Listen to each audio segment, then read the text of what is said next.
A conditional statement is a feature in programming that allows you to execute specific block of code based on whether a certain condition is true or false. It helps implement decision making and logic in your program. Now we have key components of conditional statement. We have a condition, a logical expression that evaluates either true or false, and we have code blocks, the actions or instructions to execute if the condition is met.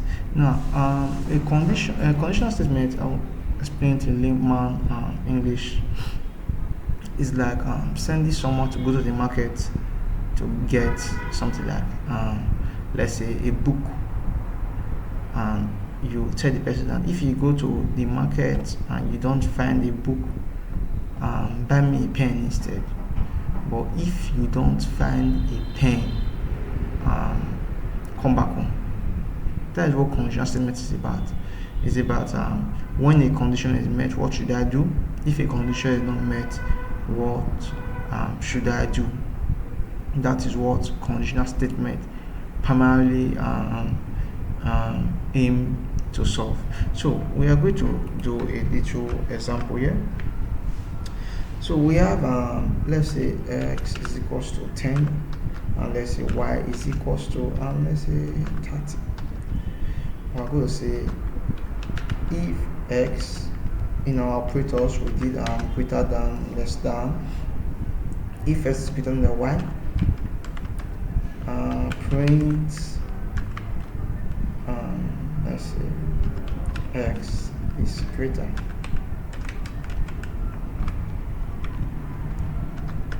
S, what should we do? Print y is greater. Now, if you take a look at this, this is the condition, this is the code block. This code block is talking about this one and this one. The code block are always inside, but this is the condition which is referring to this one. So so if we run this, what are we going to get? We'll get y is greater because y is the one holding 30. So let's make this one 31.0, or let's say 30.0001. You see, x is greater. This is the job of conditional statement. It's if maybe an operation is true, it executes something else, right? So let us run on that thing again. This is just one. So let us use a name, or let us try to make a password application. Let's say password is equals to, let's put let us use string input, insert your password. So we are going to come here and say if password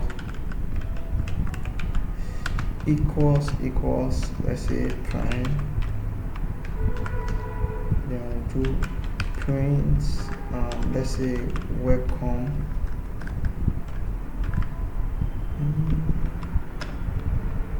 let's say welcome Mr. Prime. S print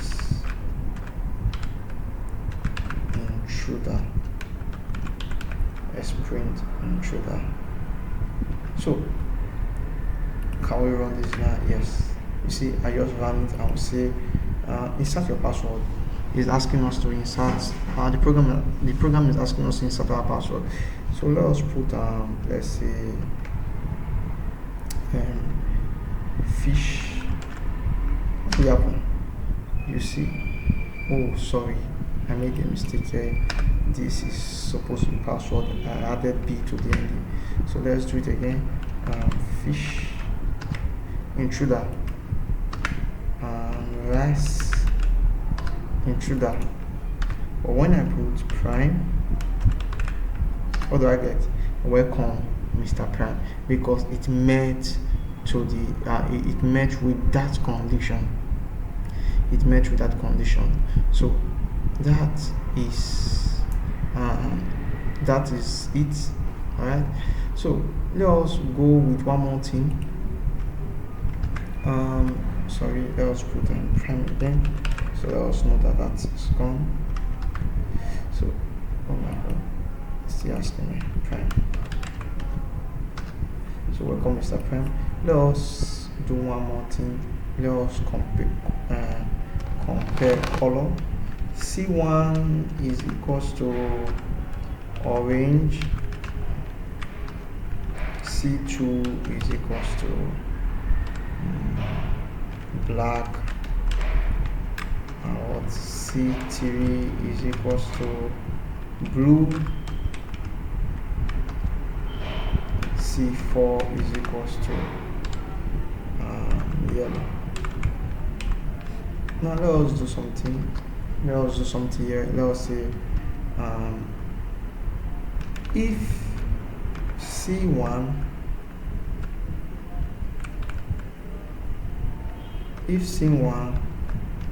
not equals C2, sometimes okay, if C1 not equals C2, sometimes just to make your work neat, you can just put it put it like this, and C3 not equals C4. What should we do? We're going to say print they are not equal. Now we are printing they are not equal. Then we're going to come here and say S print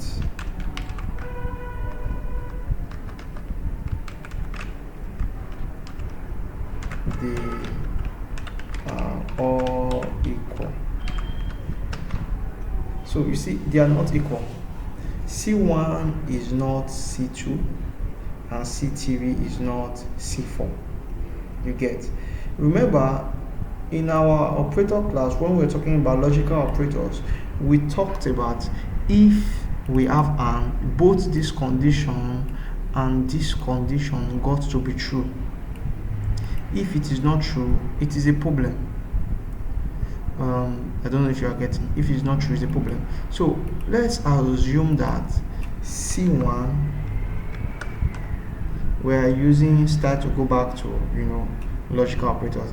Let's assume that C1 is also black. You see, we get if C1 equals C2 and C3 not equal C4, you see that we get this. They are not equal. But if we put equal equals to, I put the all equal here. But you see, what am I trying to say is that when this condition is true, this block executes. When this condition is not true, this block does not execute. That is the that is what I'm talking about. So just to clarify, we can say two colors are equal, EQAL, and two unequal, S.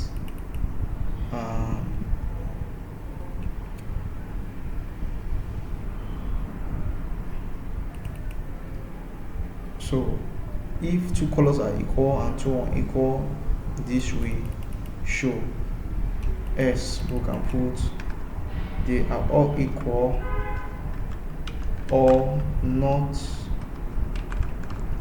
all equal. That means it's either they are equal or they are all not what equal. You get? So let us remove just k out of this, and when you run the program, you see they are not all equal. But if we put all here and one of the condition becomes true, this one will what? We print. So let us test it. We still get they are not all equal, but if we put k there back, you see two colors are equal and two unequal. But if we come here and just remove L, they are not all equal. So that's what I'm talking about. So finally, let us work on writing. So yeah, we're writing an algorithm to tell even and odd numbers. All right. So let's say I'm assuming x is equals to let's say 40. Now we'll know that an even number is any number that can divide by 2 without any remainder. In that case, we're going to say if x modulus 2 equals 0, print, and how should we print it? Let us print x is an even number. S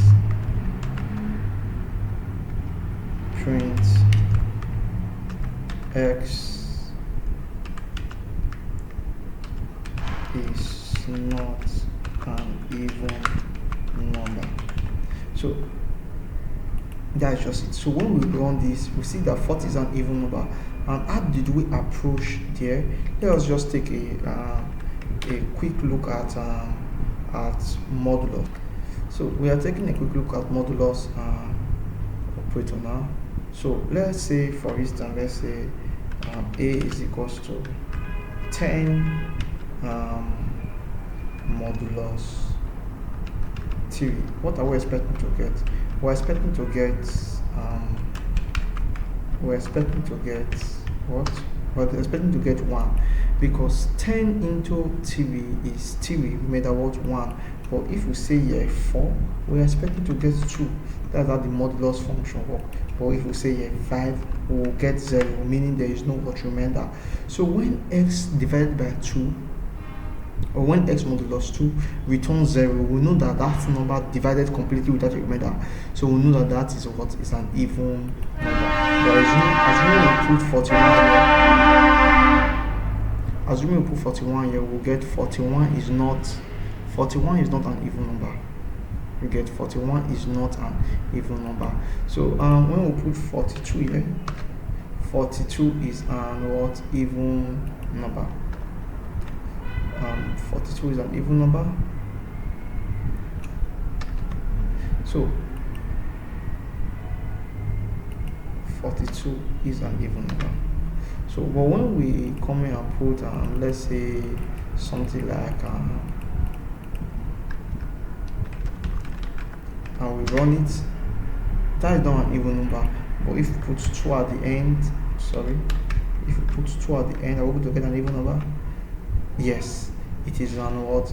Even number. So when we go ahead and just continue running and we enter, we get that it is an even number because it was able to divide perfectly without any remainder. So that is where this class is going to end. Hope you really enjoyed it.